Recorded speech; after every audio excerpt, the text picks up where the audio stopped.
À Thanksgiving, mon beau-père m'a coincé.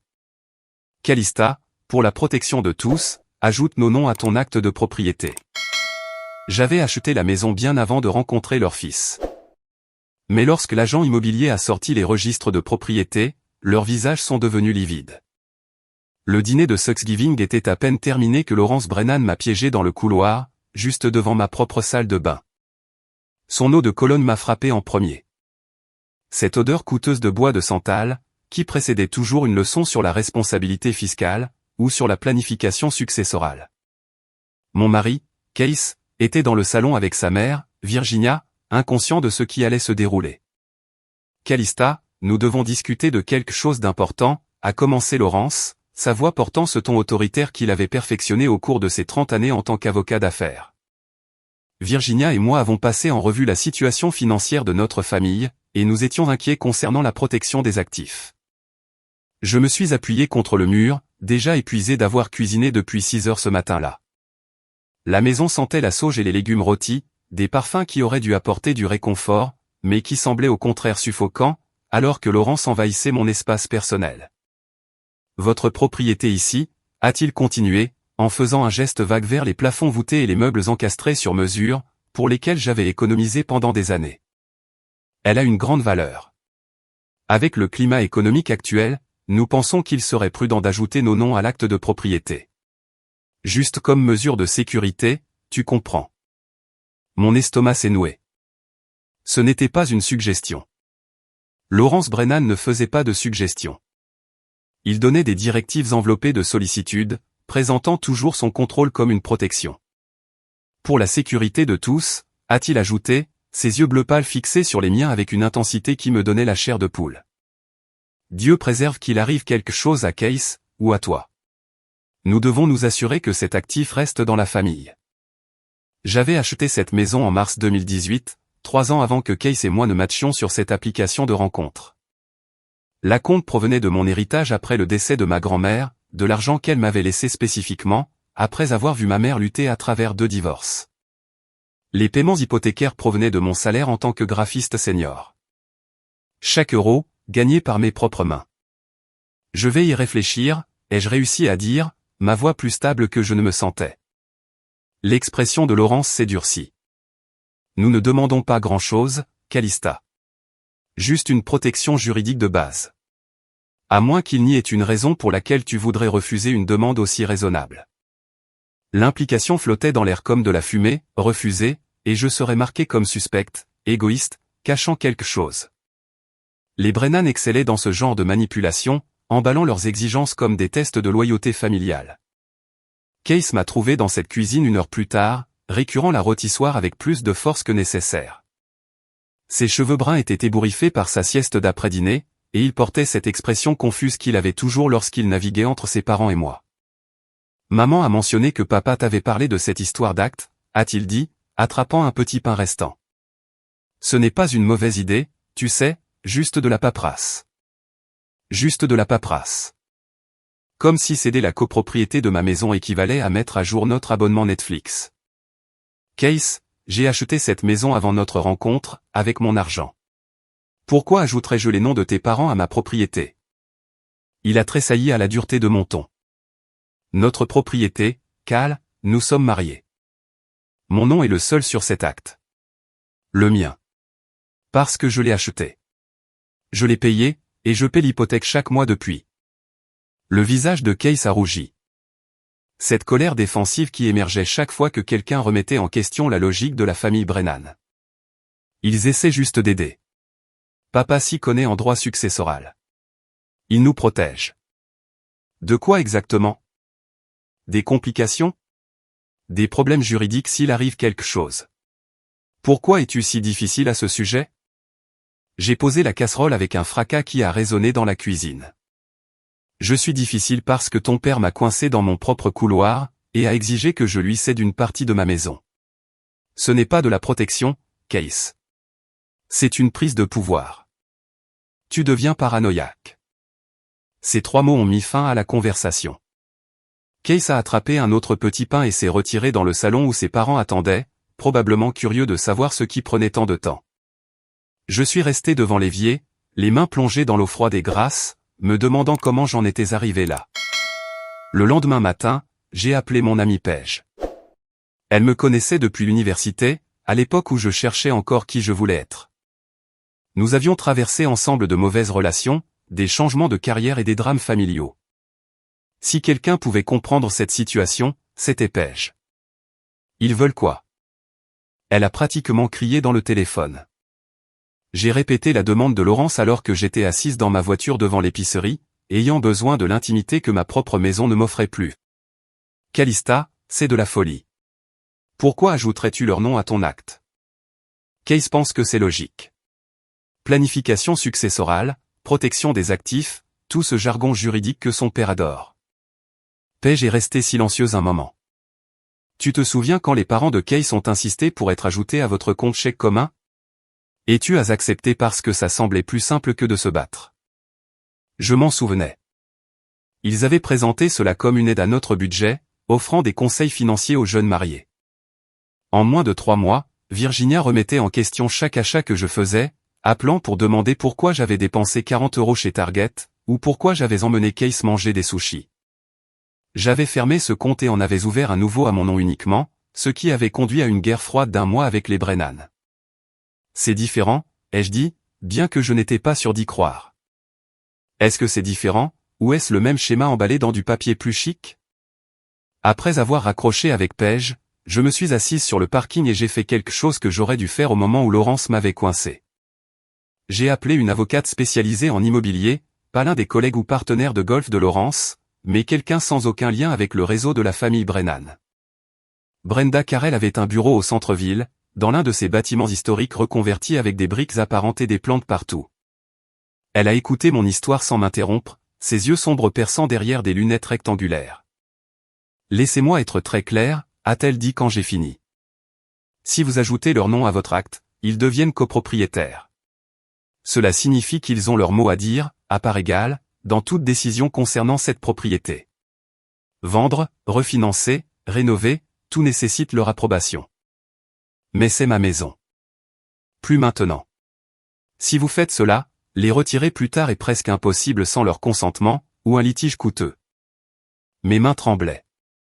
Je savais que c'était mal, mais entendre la réalité juridique rendait la chose concrète. Pourquoi voudrait-il cela? Brenda s'est penchée en arrière dans son fauteuil. Ça pourrait être plusieurs raisons. Le contrôle, certainement. Certains parents ont du mal lorsque leurs enfants établissent leur indépendance. Ou il pourrait y avoir des motivations financières que je ne vois pas encore. Des motivations financières. Votre maison est payée? Pas entièrement. Il me reste environ 8 ans sur l'hypothèque, mais vous avez une valeur nette importante. J'ai hoché la tête. La valeur de la propriété avait considérablement augmenté depuis que je l'avais achetée. Ce que j'avais acheté pour 320 000 € valait maintenant près de 550 000 €. Cette valeur nette peut être exploitée, a expliqué Brenda. Avec leur nom sur l'acte, ils pourraient potentiellement contracter des prêts garantis par la propriété. Vous seriez toujours responsable de votre hypothèque d'origine, mais ils auraient accès à cette valeur. La pièce m'a semblé soudainement plus petite. Ils pourraient contracter des prêts sur ma maison en tant que copropriétaire? Oui. Ou ils pourraient forcer une vente, ou simplement refuser de vous laisser vendre si vous vouliez un jour déménager. J'ai quitté le bureau de Brenda avec de la documentation, et j'avais demandé des papiers montrant l'historique d'achat et le statut de propriété actuel. Mon nom seulement, Calista Marie Brennan, anciennement Calista Marie Russo. J'avais gardé mon nom de famille lorsque Case et moi nous sommes mariés, une autre bataille avec les Brennan qui avait duré des mois. Case était à la maison quand je suis arrivé, assis à l'îlot de cuisine avec son ordinateur portable. Il a levé les yeux avec un sourire hésitant, espérant clairement que la dispute d'hier avait été oubliée. Et, j'ai pris de la nourriture thaïlandaise pour le dîner, de cet endroit que tu aimes. Une offrande de paix. Case gérait les conflits comme sa mère le faisait, en prétendant qu'ils n'avaient jamais eu lieu, et en revenant aux routines normales jusqu'à ce que tout le monde accepte d'oublier. Nous devons parler de la situation de l'acte, ai-je dit en posant mon sac à main. Son sourire s'est effacé. Cal, on peut éviter ça? Je pensais qu'on avait dépassé ça. On n'a rien dépassé du tout. Ton père m'a demandé de céder la copropriété de ma propriété, et je veux comprendre pourquoi. Je t'ai dit pourquoi. Protection des actifs. Protéger quoi, de qui? La mâchoire de Case s'est serrée. Pourquoi transformes-tu cela en une sorte de complot? Ils essaient d'aider. J'ai sorti les documents que Brenda m'avait donnés et je les ai étalés sur le comptoir. Voici l'acte de ma maison. Tu vois cette ligne? C'est mon nom, juste le mien.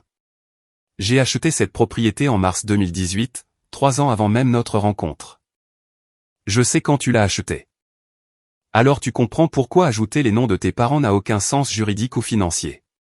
Cette maison est à moi, mon investissement, ma valeur nette, ma responsabilité. Case s'est levé brusquement, sa chaise raclant contre le parquet. Et voilà. Ma maison, mon investissement, mon tout. Tu t'entends? Nous sommes censés être partenaires, Calista. Mais tu traites tout comme si c'était à toi seul. Parce que la majeure partie est à moi seul. Je nous soutiens depuis un an pendant que tu cherches ta voie professionnelle. Je paie l'hypothèque, les charges, les courses. Que as-tu contribué exactement? Les mots étaient durs, plus durs que je ne l'avais voulu, mais ils étaient vrais. Case avait quitté son emploi de jeune associé au cabinet d'avocat de son père il y a 18 mois, prétendant qu'il avait besoin de trouver sa propre voie. Depuis lors, il avait enchaîné 3 idées de start-up, dont aucune n'avait généré de revenus. Je contribue beaucoup, a-t-il dit doucement. Ce n'est pas parce que je ne suis pas enchaîné à un bureau d'entreprise que je ne travaille pas. Je ne te demande pas d'être enchaîné à quoi que ce soit. Je demande pourquoi tes parents pensent qu'ils ont un quelconque droit sur une propriété qu'ils n'ont pas achetée, qu'ils n'entretiennent pas, et à laquelle ils n'ont jamais contribué financièrement. Ils veulent être inclus dans nos vies. En exigeant la propriété de mes actifs? Ce n'est pas de l'inclusion, Case. C'est du contrôle. Il a attrapé ses clés sur le comptoir. Je vais chez mes parents. Appelle-moi quand tu seras prête à être raisonnable. La porte d'entrée a claqué, me laissant seul avec de la nourriture thaïlandaise froide et des documents qui prouvaient ce que j'avais toujours su.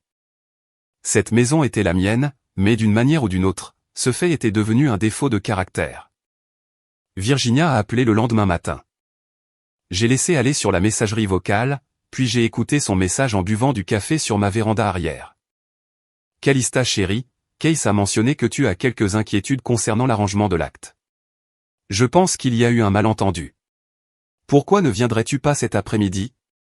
Nous pourrons discuter de cela en famille, et tout éclaircir en famille. Virginia adorait cette phrase, l'utilisant pour recadrer les décisions personnelles comme des obligations collectives. J'ai appelé Brenda à la place. Ils me mettent la pression.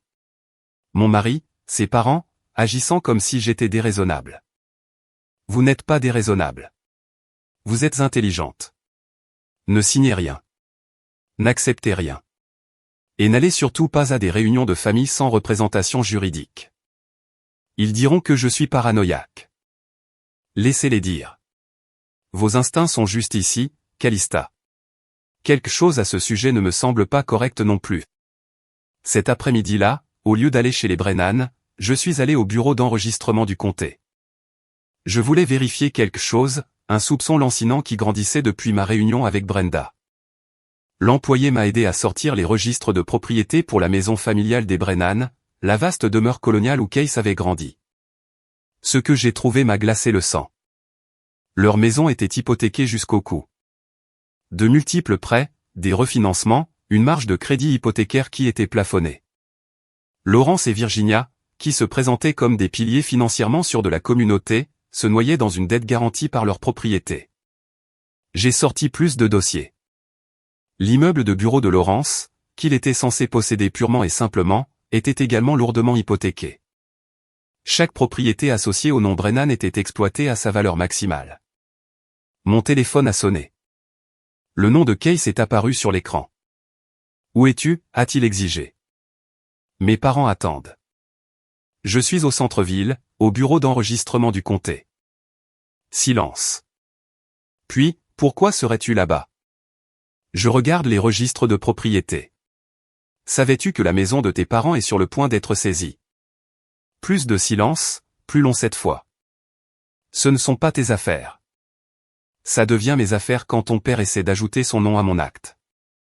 Il cherche des actifs à exploiter, n'est-ce pas? Il veut accéder à ma valeur nette pour couvrir ses dettes. Tu ne sais pas de quoi tu parles. Alors explique-moi, Case. Fais en sorte que ça ait du sens. Il ne pouvait pas. L'appel s'est terminé avec lui marmonnant quelque chose sur la vie privée et la loyauté familiale. Je suis rentré chez moi et j'ai commencé à faire des copies de chaque document que je pouvais trouver. Relevé hypothécaire, dossier bancaire, l'acte original, le testament de ma grand-mère. Quoi qu'il arrive, je devais être préparé. Paige est venue ce soir-là avec du vin et un soutien moral. Nous étions assises dans mon salon, entourés de papiers qui documentaient ma vie financière. Donc, son père est essentiellement en faillite, a résumé Paige après que j'ai tout expliqué. Et il veut utiliser ta maison comme garantie pour son prochain prêt. C'est à ça que ça ressemble. Qu'est-ce que tu vas faire? Je m'étais posé cette question toute la journée. Je vais protéger ce qui est à moi. Le lundi suivant, j'ai rencontré Brenda à nouveau. Cette fois, j'ai apporté toute la documentation que j'avais rassemblée, y compris les dossiers montrant la situation financière des Brennan. Cela confirme ce que je soupçonnais, a dit Brenda en examinant les papiers. Votre beau-père a de sérieux problèmes financiers. Ajouter son nom à votre acte lui donnerait des options qu'il n'a pas actuellement. Puis-je faire quelque chose pour les empêcher d'essayer à nouveau? Vous pouvez rendre votre propriété absolument claire. Enregistrez une déclaration de biens de famille. Mettez à jour votre testament pour traiter spécifiquement de cette propriété. Et surtout, ne discutez plus de vos décisions financières avec eux. Case va être furieux. L'expression de Brenda s'est adoucie. Je sais que c'est difficile, mais vos instincts vous protègent d'une menace très réelle. Faites-leur confiance. J'ai déposé une déclaration de biens de famille cet après-midi-là, une protection juridique qui rendait plus difficile pour les créanciers de forcer la vente de ma résidence principale. J'ai mis à jour mon testament en précisant que la maison irait à mon jeune frère Tyler en cas de décès, et non à Case ou à sa famille.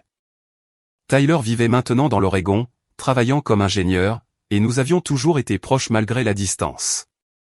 Il avait été celui qui m'avait soutenu lors du décès de ma grand-mère, celui qui m'avait encouragé à utiliser l'héritage pour construire quelque chose de permanent. Et j'ai ouvert un nouveau compte bancaire, déplaçant le dépôt de mon chèque de paie quelque part où les Brennan ne pouvaient pas surveiller. Le jour après avoir déposé ces documents de protection, quelque chose d'inattendu s'est produit. Une enveloppe est arrivée dans ma boîte aux lettres, adressée à moi avec une écriture inconnue, sans adresse de retour. À l'intérieur se trouvait une photocopie d'un relevé bancaire, le compte personnel de Lawrence Brennan, montrant un solde de 1200 €, et une liste de frais de découvert qui s'étendait sur 2 pages. Quelqu'un m'aidait, quelqu'un qui avait accès au dossier financier de Lawrence et voulait que je sache exactement à quel point il était désespéré. J'ai appelé Brenda immédiatement. Je viens de recevoir des preuves du compte bancaire de Lawrence, anonymement. Ne me donnez pas les détails par téléphone, m'a-t-elle interrompu. Apportez-le à mon bureau maintenant. 1 heure plus tard, nous étions assises à examiner les documents. L'expression de Brenda est devenue de plus en plus sombre à mesure qu'elle passait chaque page en revue. C'est pire que ce que je pensais, a-t-elle murmuré. Il n'est pas juste surendetté. Il est complètement insolvable. Chaque compte est à découvert. Il a des cartes de crédit plafonnées, des prêts personnels en défaut. Même son adhésion au country club montre des avis de retard. Qui m'enverrait ça? Quelqu'un qui sait ce qu'il essaie de faire et veut l'arrêter. Ça pourrait être un client mécontent.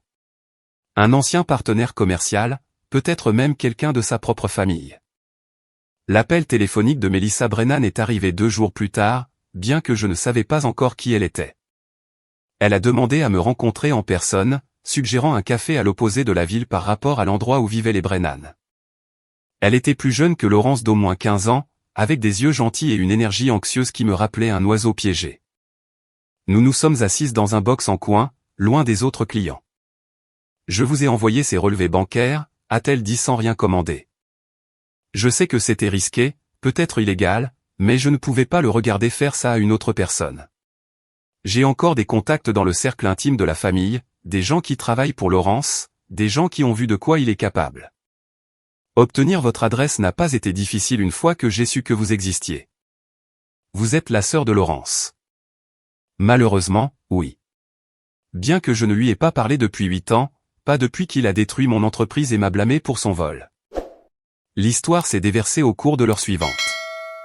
Mélissa avait possédé une entreprise de traiteur prospère, construite à partir de rien après une décennie de travail épuisant. Laurence l'a convaincu d'ajouter son nom à ses comptes d'entreprise à des fins fiscales. Il prétendait l'aider à structurer l'entreprise plus efficacement. En moins de 6 mois, il avait systématiquement vidé chaque compte, contractant des prêts au nom de l'entreprise, falsifiant sa signature sur des documents, utilisant son crédit d'entreprise pour financer son train de vie. Au moment où j'ai compris ce qui se passait, j'étais endetté de 300 000 €, a dit Mélissa, ses mains enveloppées autour d'une tasse de café qu'elle avait finalement commandée. J'ai tout perdu. Mon entreprise, ma maison, mes économies. J'ai déclaré faillite. Laurence a dit à la famille que j'avais mal géré les finances, qu'il avait essayé d'aider, mais que je ne voulais pas écouter. Ils l'ont cru. Comment avez-vous entendu parler de moi? Virginia m'a appelé le mois dernier, la première fois depuis des années. Elle voulait savoir si je témoignerais que Laurence était un membre de la famille généreux, qui aidait ses proches avec la planification financière. Elle n'a pas dit explicitement pour quel cas, mais j'ai encore des relations dans leur quartier. J'ai entendu parler des problèmes conjugaux de Case, et j'ai su immédiatement ce que Laurence tentait de faire. Alors, vous avez piraté ses comptes. Mélissa a souri, une expression triste et amère. J'ai toujours ces mots de passe. Il ne les change jamais. Il pense qu'il est trop intelligent pour être piraté. Je surveille ses finances depuis des années, attendant le moment où ses manigances finiraient par le rattraper. Pourquoi attendre? Pourquoi ne pas l'exposer plus tôt? J'ai essayé. Je suis allé à la police, j'ai engagé des avocats, déposé des plaintes auprès du barreau de l'État, mais Laurence est connecté, charmant, il sait comment manipuler le système. Chaque enquête n'a mené nulle part. Personne n'a cru l'ex-partenaire commercial amer face à l'avocat respecté. Elle s'est penchée en avant. Mais vous êtes différente. Vous êtes sa belle-fille. Vous avez une légitimité, une crédibilité, une trace écrite. Si vous le combattez, les gens feront attention. J'ai pensé à la déclaration de biens de famille. J'avais déposé le testament mis à jour, le nouveau compte bancaire. Je m'étais protégé défensivement, construisant des murs. Mélissa suggérait que je passe à l'offensive. Qu'avez-vous besoin de moi, ai-je demandé. Déposer un rapport de police concernant sa tentative d'accéder à votre valeur nette par la fraude. Documenter tout. La pression, les exigences, ces documents de prêt falsifiés. Créer un dossier officiel. Une fois que cela existera, mes plaintes ne ressembleront plus à un drame familial. Elles ressembleront à un modèle récurrent. Nous avons échangé nos coordonnées. Mélissa est partie la première, regardant nerveusement autour d'elle comme si elle s'attendait à ce que Laurence se matérialise des ombres. Je suis resté seul pendant encore 20 minutes, traitant tout ce que j'avais appris. Ce soir-là, je suis allé au poste de police. L'officier qui a pris ma déclaration était une femme nommée officier Rachel Morrison, au milieu de la quarantaine, avec des cheveux gris striés et une expression qui suggérait qu'elle avait tout vu. « Laissez-moi m'assurer que je comprends bien », a-t-elle dit après que j'ai expliqué la situation. Votre beau-père vous a mis la pression pour ajouter son nom à votre acte de propriété, et vous avez la preuve qu'il se préparait à utiliser cet accès pour contracter des prêts frauduleux. Oui, mon avocate a des copies des demandes de prêt qu'il a rédigées avec ma signature falsifiée. Les sourcils de l'officier Morrison se sont levés. Ce n'est pas juste contraire à l'éthique. C'est une fraude criminelle, un vol d'identité, peut-être une conspiration si d'autres étaient impliqués. Sa femme savait? Mon mari savait, ou aurait dû savoir. Nous aurons besoin de voir toute votre documentation.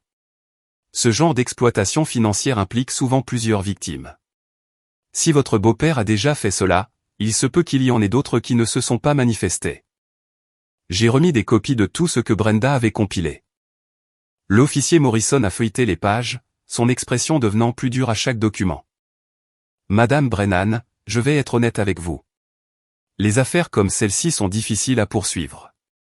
Les crimes financiers impliquant des membres de la famille deviennent compliqués.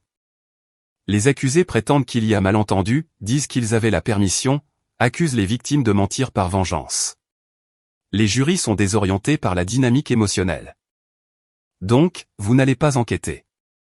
Je n'ai pas dit ça. Je dis de vous préparer à un processus long et compliqué, mais d'après ce que je vois ici, votre beau-père a commis plusieurs crimes. Nous enquêterons de manière approfondie. Case a remarqué les changements en une semaine. Il logeait chez ses parents depuis notre dispute, passant occasionnellement pour prendre des vêtements ou vérifier le courrier. Le vendredi soir, il est arrivé avec Laurence à sa suite.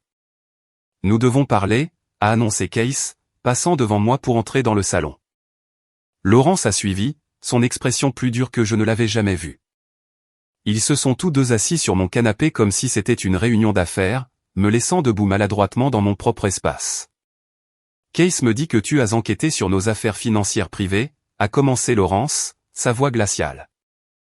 J'ai regardé des registres publics, des documents de propriété auxquels tout le monde peut accéder, et j'ai ensuite tiré des conclusions qui sont à la fois insultantes et complètement infondées.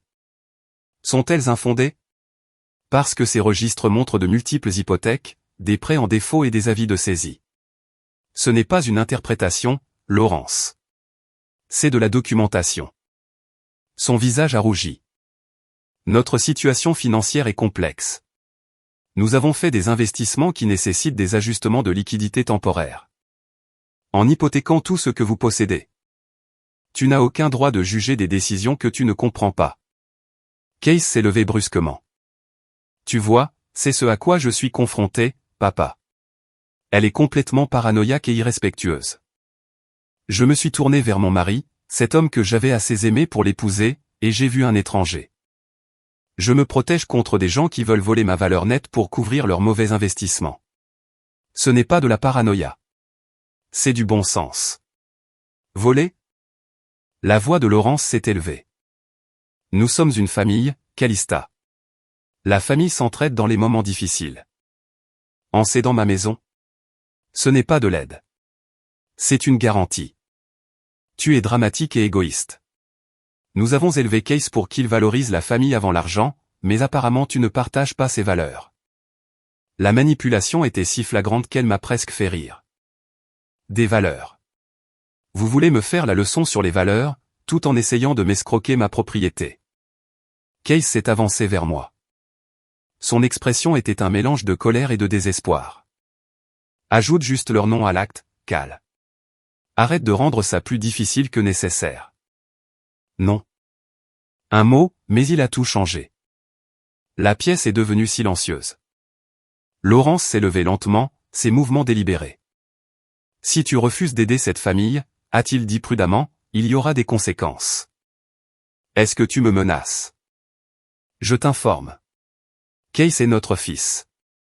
Si tu n'agis pas dans le meilleur intérêt de notre famille, nous devrons reconsidérer si tu dois rester membre de cette famille. L'ultimatum flottait dans l'air. Céder ma maison ou perdre mon mariage. Sauf que je commençais à réaliser que j'avais déjà perdu mon mariage. Probablement quelque part au moment où Case avait choisi les exigences de ses parents plutôt que mon autonomie. Sortez, ai-je dit doucement. Calista, a commencé Case. Sortez de ma maison, tous les deux. Laurence a attrapé son manteau avec une lenteur théâtrale. Tu fais une erreur, Case. Allons-y. Ta femme a clairement besoin de temps pour reconsidérer ses priorités. Ils sont partis et j'ai verrouillé la porte derrière eux. Puis j'ai appelé Brenda. Ils viennent de me menacer. Ils ont essayé d'utiliser mon mariage comme levier pour me forcer à signer l'acte. Documenter tout, a-t-elle conseillé. Chaque conversation, chaque menace, chaque tentative de coercition. Et Calista, vous devriez peut-être vous demander si ce mariage vaut la peine d'être sauvé. J'avais évité cette question, mais il était temps d'affronter la vérité. Case ne m'avait pas défendu une seule fois. Chaque conflit se résumait à moi contre ses parents, avec Case fermement de leur côté. Ce n'était pas un partenariat. C'était une prise d'otage. Les papiers du divorce ont été déposés 6 semaines plus tard, après d'innombrables réunions avec Dana pour préparer chaque document, rassembler chaque élément de preuve et construire un dossier en béton. Case a tout contesté, exigeant la moitié de la valeur de la maison bien qu'il n'ait jamais contribué à son achat ou à son entretien. Son avocat, l'un des partenaires de golf de Laurence, a soutenu que les lois sur les biens matrimoniaux donnaient à Case droit à une copropriété partielle. Avant d'engager Dana Pritchard, j'ai interviewé 3 autres avocats spécialisés en divorce.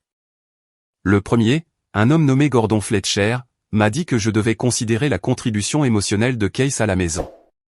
Il y a vécu pendant 4 ans, a expliqué Gordon, se penchant en arrière dans son fauteuil en cuir coûteux. Les tribunaux considèrent plus que le simple investissement financier.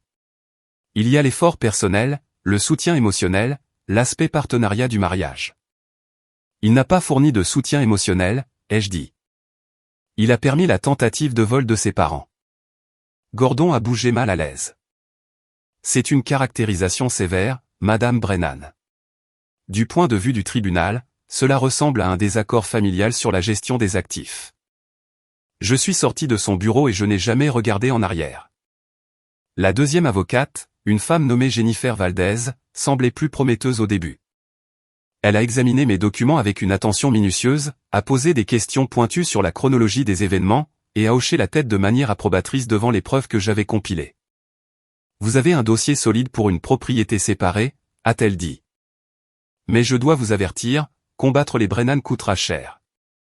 Laurence connaît tous les juges aux affaires familiales de ce comté. Il fera traîner les choses.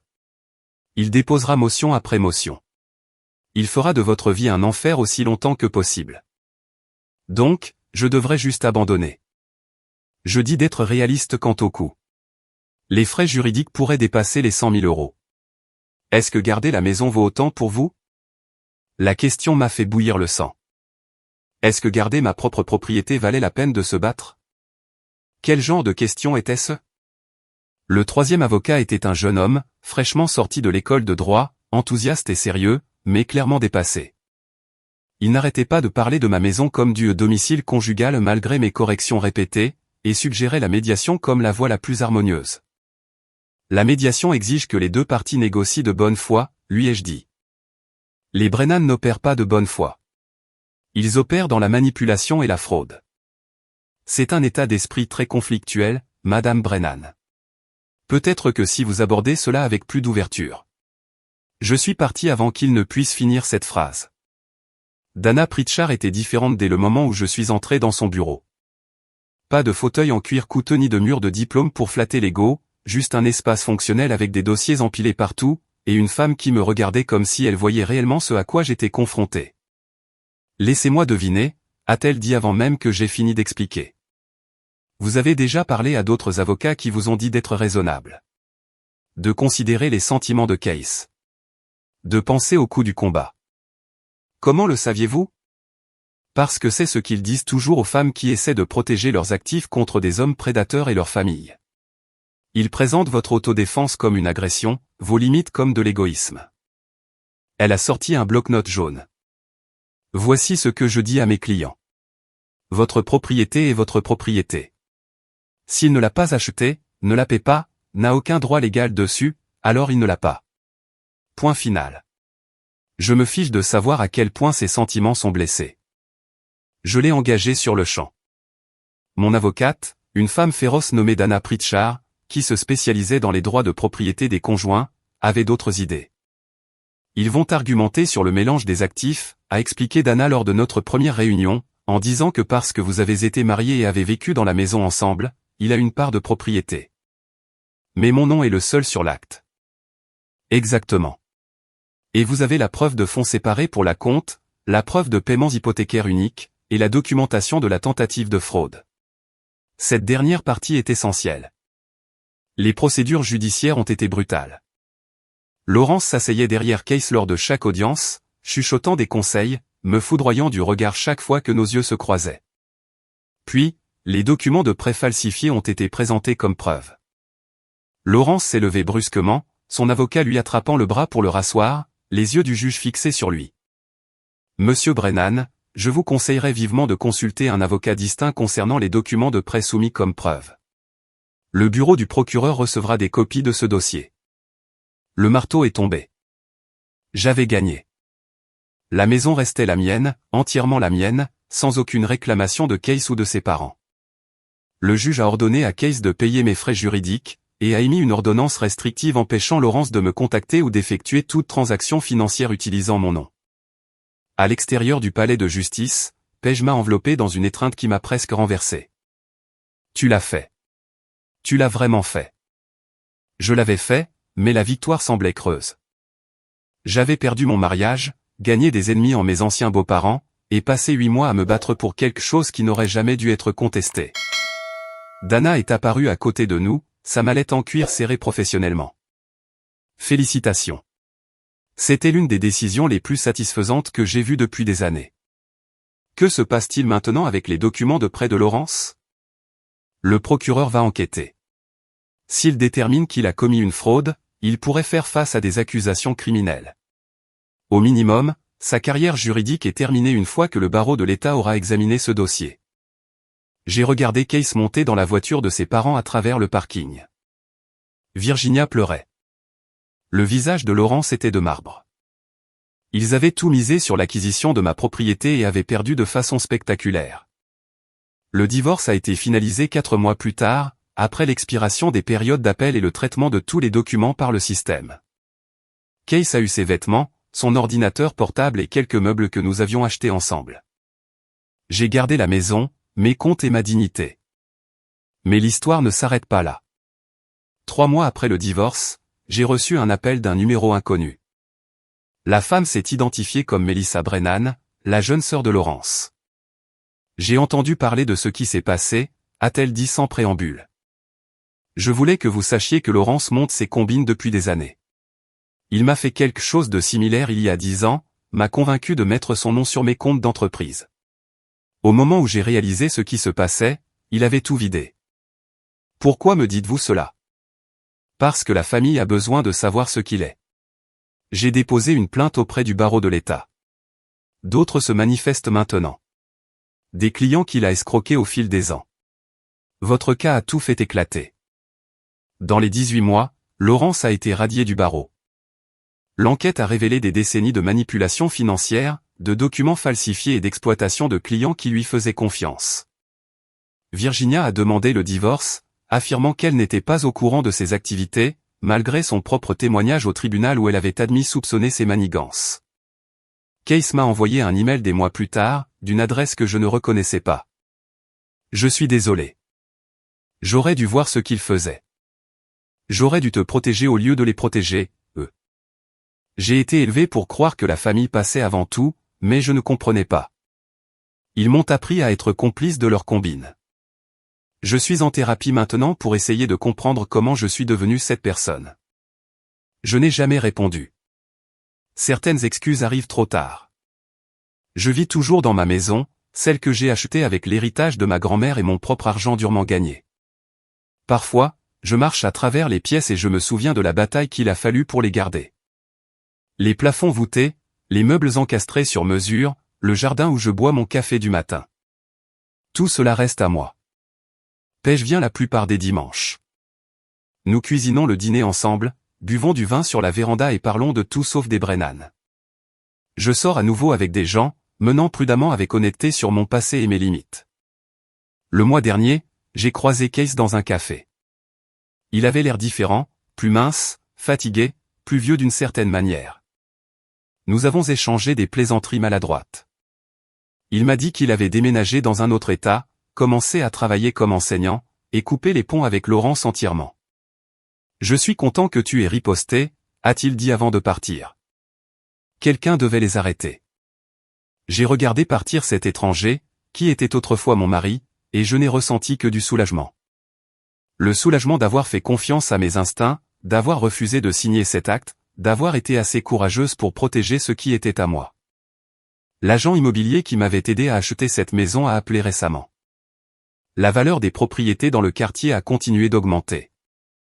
Ma maison vaut maintenant près de 670 000 €, une appréciation remarquable due au développement rapide du quartier et à la pénurie de logements qui s'était intensifiée au cours des 2 dernières années. Toute cette valeur nette, toute cette valeur, m'appartient à moi seul. Parfois, je pense à ce Thanksgiving, à Laurence me coinçant dans le couloir avec ses exigences enveloppées de fausses sollicitudes. Je pense à la facilité avec laquelle j'aurais pu signer ces papiers, voulant éviter le conflit, voulant être la bonne belle-fille qui valorisait l'harmonie familiale plutôt que la protection personnelle. Mais je n'ai pas signé. J'ai posé des questions, cherché conseil et découvert la vérité. Cet instinct, cette petite voix disant « ce n'est pas juste », a sauvé tout ce pourquoi j'avais travaillé. Ma grand-mère m'a laissé cet héritage avec un mot que j'avais presque oublié. Je l'ai retrouvé récemment, caché au fond de ma boîte à bijoux. Calista, cet argent est pour toi seul. Construis quelque chose qui ne peut pas être pris, quelque chose qui appartient entièrement à toi-même. Ne laisse personne te convaincre que protéger ce qui est à toi te rend égoïste. L'amour ne devrait jamais t'obliger à abandonner ta sécurité. Elle savait, d'une manière ou d'une autre. Elle avait compris que l'on apprend aux femmes à donner, à faire des compromis, à faire passer les besoins de la famille avant la protection personnelle. Elle m'avait donné les outils pour construire quelque chose de solide, et la sagesse de le garder férocement. J'ai encadré ce mot. Il est accroché dans ma chambre maintenant, un rappel que les gens qui nous aiment vraiment veulent que nous soyons en sécurité, pas vulnérables. Ils veulent que nous prospérions indépendamment, pas que nous dépendions désespérément. La maison se dresse solide autour de moi, chaque brique et chaque planche étant légalement mienne. Certaines batailles valent la peine d'être menées, même quand elles coûtent tout.